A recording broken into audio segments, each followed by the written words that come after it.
We're back. So, Nibbs, RollAcosta. Not Nibbs. You're not Nibbs. I was reading Nibbs' name right there. So, and we get to see the brand new overlay here for in-game battles for the first time. This is gonna be so much easier to call what the teams are. I love this overlay so much. Yeah, this is just like the biggest quality of life upgrade. I do that exact same thing that Nibbs just did. Like, I reflexively still hit the button to check the other team, even though I'm like looking at it the entire time in preview. Yeah, so we're already seeing some of this new meta here. Very heavy on the new meta with Nibbs' team. We're seeing the Rain finally with a reliable Rain setter in Politoed, along with an Intimidate, I'm assuming Intimidate Crocodile. Also the Heracross that Nibbs has been talking about really wanting to use. And then additionally the Kingdra, Marowak, and Togekiss. Now from Chase's side, what we see is a Hitmontop, Tyranitar, Dragapult, Rotom Heat, which he hasn't used in a while, a Togekiss, and then the only new Pokemon on the list, an Azumaril. Yeah, Azumaril may be the only new one, but I have a feeling that Chase has a couple of the new move tutors sets running on a couple of those things. Yeah, that's true. I know that he has been really excited about coaching specifically, and I would not be too surprised if we don't see a Hitmontop coaching come out. What is that trainer card? Yeah, Chase updated his trainer card as well, so... some of the great updates. I have not done that yet. He's also looking very snazzy in his man bun there. Ooh, Azumaril and Hitmontop. Ooh, into the Heracross and Togekiss. I'm gonna get a solid Intimidate off on the Heracross. So I believe, I'm not 100% sure, but this is a Moxie Heracross, which means it's like similar to the Gyarados strategy of just you get a KO and you just kind of snowball from there, which can be like super dangerous if you let it get out of hand. But I'm very interested to see how Chase is going to try and handle it. Yeah, especially given the fact that he has Nibbs has access to hitting that Hitmontop super effective with a max airstream, or just Scenario Ace. It looks like he might be contemplating switching out to avoid that Intimidate. He doesn't want to have to overcome it. Or, oh no, yeah. Maybe he's switching out to Togekiss. He's switching back and forth quite fast. Yeah, I totally get where he's coming from. Like, you know, you may want to just like reset those Intimidates. It's always nice to just be at full power. Tyranitar comes in, Ooh, which... Homashu. The nickname. Yeah, because we are playing with the, That is a sick nickname, though. Oh my god. Okay, this is Azumaril's gonna get big. Yeah, this is interesting, because especially to Dynamax the Azumaril against an opponent who has a Rain team. Other folks might be a little worried about that, but I guess with the benefit of Azumaril against, say, like a Kingdra, you've got your Fairy typing against the Dragon type. You're just gonna go for a Protect on Heracross. Looks like he's maybe scouting for what exactly Chase wanted to do that turn. Yeah, unfortunately, he triggers a weakness policy with that switch in. Yeah, switching in the Omashu is now going to be +2. That Azumaril's sitting at max attack, and it's going to get a Max Geyser off here. Big old Max Geyser. Yeah, that does about 65%. So I will admit, I'm not familiar with my calcs yet on Azumaril. Yeah, and I don't know if that's based off of Aqua Jet or Liquidation or something like that. Yeah, with that much damage, I'd assume off Liquidation, but yeah, it's also worth noting that, you know, he has access to, say, like a coaching Aqua Jet, which is a play that he also could have done. Well, he couldn't do the coaching then Aqua Jet. He could do that on subsequent turns because of the priority. But yeah, so what do you think Nibbs wants to do here? Now he's facing down a Tyranitar that only took about 40%. And whose weakness policy triggered. I mean, he could definitely get a max knuckle off, and that would boost his attack by 2 stages, presuming that he gets the KO on it. That might be what he's going for right now. He could also Dazzling Gleam. I mean, like, my main focus would be getting rid of that Tyranitar as soon as possible, just because you don't want +2 Tyranitar just, like, wrecking havoc on the field. Azumaril is strong, but I don't know how threatening it is. I don't know my Azumaril calcs that well either. I know with Belly Drum it's super scary, but I don't think this is a Belly Drum set that Chase has. Yeah, interestingly going for the Protect here on that Togekiss, and Omashu also going for that Protect, so I've got a feeling that it's gonna be reset to that back to neutral attack, but it's not gonna pick up the Big KO old here. Knuckle. Yeah, that big Knuckle only doing about 15% through the Protect, so. Which presumably translates to what, like 60% after Protect? Yeah. Max Starfall gonna come out into the Heracross. I don't know how much this does. That's a clean KO right there. Oh, seriously? Jeez. Yeah, so Azumaril's signature ability is huge power, correct? Where it functionally doubles the attack stat? Huge power. It shares it with a couple of other things. I know Diggersby has it, but it just doubles its attack stat. And I'm always like surprised by like how much damage it does. Yeah, so here I'm kind of curious why Nibbs has opted not to go Crocodile, to maybe try and get some Intimidate drops onto these Pokemon while he can. I mean, I don't know, like, Intimidate's not going to do him that much because it's already raining. Like, I guess he could go for, like, a Follow Me Earthquake. Oh, it's shiny. Shiny Crocodile. That's a really cool shiny. I don't think I've seen that one before. I mean, like, maybe Nibbs was taken back by, like, how much damage it did, but I was genuinely surprised that like, took out the Dynamax. Yeah, because, I mean, he's in a position where his Alolan Marowak is going to be a threat anytime it comes in. So that's the one kind of downside. That Azumaril threatens whatever comes in functionally. Like, against Ground Dark, it can hit Psychic or Fairy or water, and then it'll be super effective. Yeah, and then the other problem is that like Azumarill is only going to get scarier after it's done being Dynamax. So Rain's set up, and presumably it has Aqua Jet. So right now, like Nibbs has the speed advantage, but he's not going to have that if Chase can just go for like priority Aqua Jet after priority Aqua Jet. And I mean, Togekiss is definitely in range. I would have said maybe Crocodile's out of range, but after seeing how much Starfall did, I wouldn't be surprised if it's in range at full. Yeah, that's true. I mean, it is intimidated to -1, so we'll see how that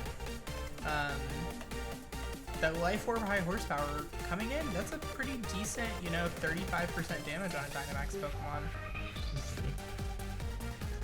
That Max Geyser's definitely gonna, after how much damage the first one did, that definitely KOs. Yeah, even at -1, that's not gonna be enough. But I kind of like the play where it really felt like Nibbs' goal was to avoid the Intimidate onto Marowak. The only problem is that Marowak's just so slow, I don't know how it's gonna be able to get a hit off onto that Azumaril. Yeah, Chase has no reason not to just go for a fake out on a Crocodile and then Aqua Jet the Marowak. And there's not really anything that Nibbs can do to like counteract that, except for maybe hope that he doesn't go for it. Yeah, I mean the Protect is one option here, where he's if that. Yeah, but there's the fake outs. Exactly.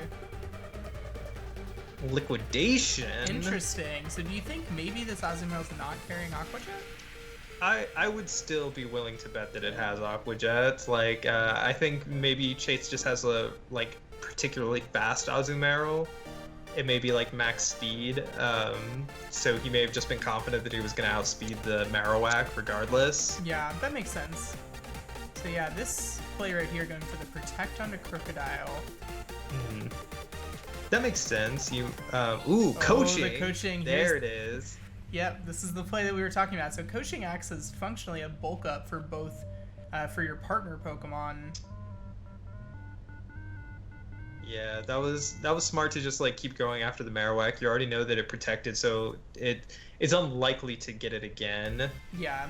And I don't think that Crocodile can like 1v4 the entirety of the team, especially -1. Yeah, it's gonna be pretty tough here. It hits neutrally against the Azumaril right now, but yeah, with the helping hand coaching, well, it's at neutral right now because there's the Aqua Jet. Okay, yeah, so it is in fact carrying the Aqua Jet. The helping hand Aqua Jet's gonna go ahead and be enough to knock out Crocodile. Not entirely sure he needed the helping hand on that. I mean, I again am just now discovering how much damage Azumaril does. Same. But maybe he just wanted to be safe and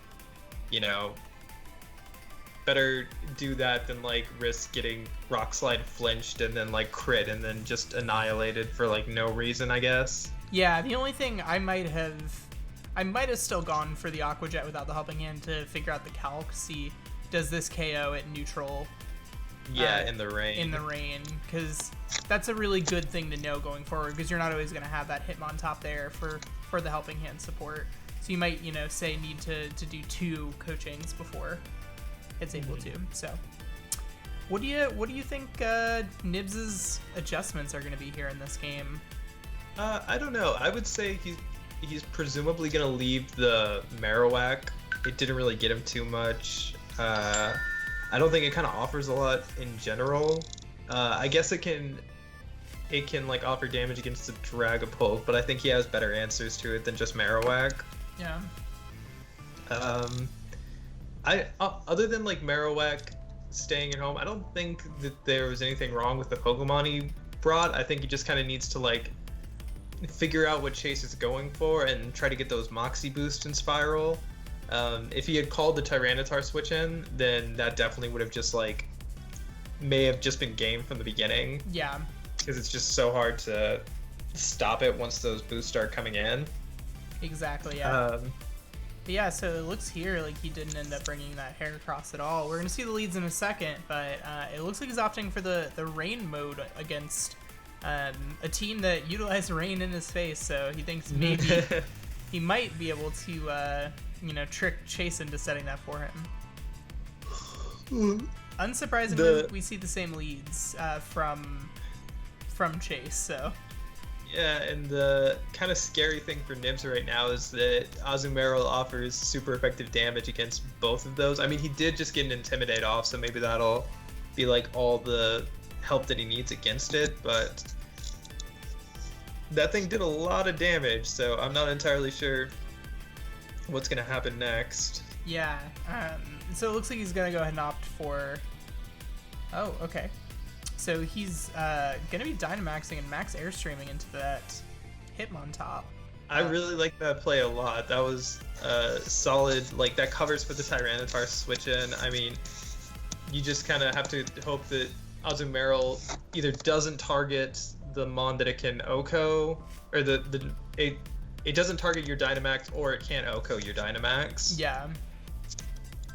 Yeah, I think with the added bulk, Azumaril shouldn't be able to knock out, especially at -1 with a max Starfall into this. But I guess my guess is we're about to see. Yeah, I was wrong about how much damage it did last time, so who knows? Exactly. It's a brand new meta, so forgive us as we get our handle on it. This first set of friendlies is really for us to get a handle on it as we go into our race to Master Ball that's upcoming. So that high horsepower into. Oh, and that Cobra Berry. Yeah, I presumed that this might be a Cobra Berry Hitmontop based on past teams that Chase has run. Because if you recall, that team we built together centered around a Cobra Berry Hitmontop. Yeah. Ooh, so he survives and he gets the coaching off. So if Chase targeted the Kingdra, he could be in trouble. Yeah, it's back to neutral because we do have to remember that Intimidate, but yikes. Yeah, that's enough. That hurts. Losing your Dynamax Pokemon after only one attack and not really getting the knockout on it is really that's gonna put Nibbs in a bad spot, I think, for the rest of the set. I also know that he was only traded these Pokemon about 20 minutes before our stream, so he hasn't been able to practice with this team quite as much. Yeah, fortunately he doesn't have like any grass types or any poison types to hit the Azumaril, or any electric types. It'd be like less worrying if that was the case, because I mean, like, you do have the speed advantage of it right now, but maybe if he gets like double crits from his Crocodile. Yeah, he's gonna need something. It looks like he's largely leaving that Azumaril alone, opting for that KO into the Hitmontop. I think he was hoping to get it off before another coaching came out, but instead the Helping Hand comes out.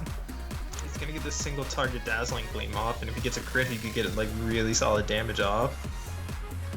Yeah, even with a crit there, I'm not sure. One shot's the token kiss. I didn't think the crit would have KO'd. I was just hoping that it would get as much off as it could have. Yeah, I think it would have done probably a little closer to like 30%. And now he's got Politoed and a prayer, it looks like.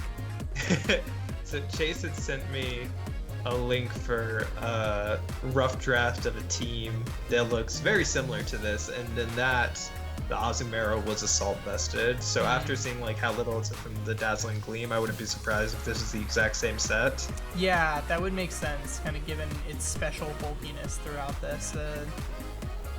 So yeah, it looks like. Let's see what Nibbs goes for here. I mean, I don't know what his best play is.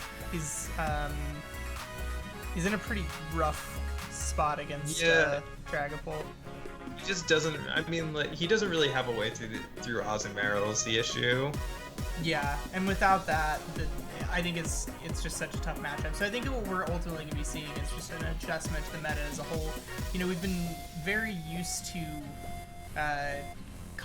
thinking about the top 25 Pokemon as, all right, we need an answer for Dragapult, we need an answer for Togekiss, we need an answer for Dracovish if it shows up with Whimsicott or Charizard and Sun teams, but this is a brand new meta and there's all kinds of new Pokemon that we have to be prepared for. Yeah, I mean, you could just like lump this into the bulky water category. It's the same typing as Primarina, but yeah.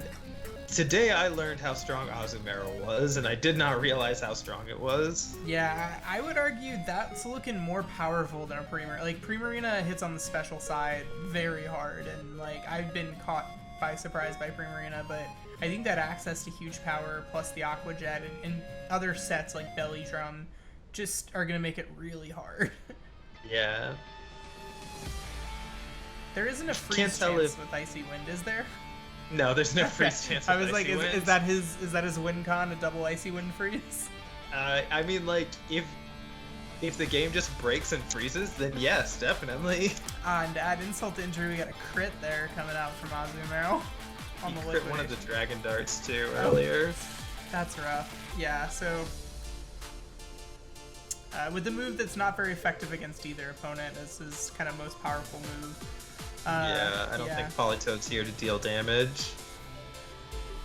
He is cute though. Very cute. I'm excited. I will be another crit on the Dragon Darts. Is he running a Scope Lens Dragapult, you think? Scope Lens Dragon Darts. Let's do it.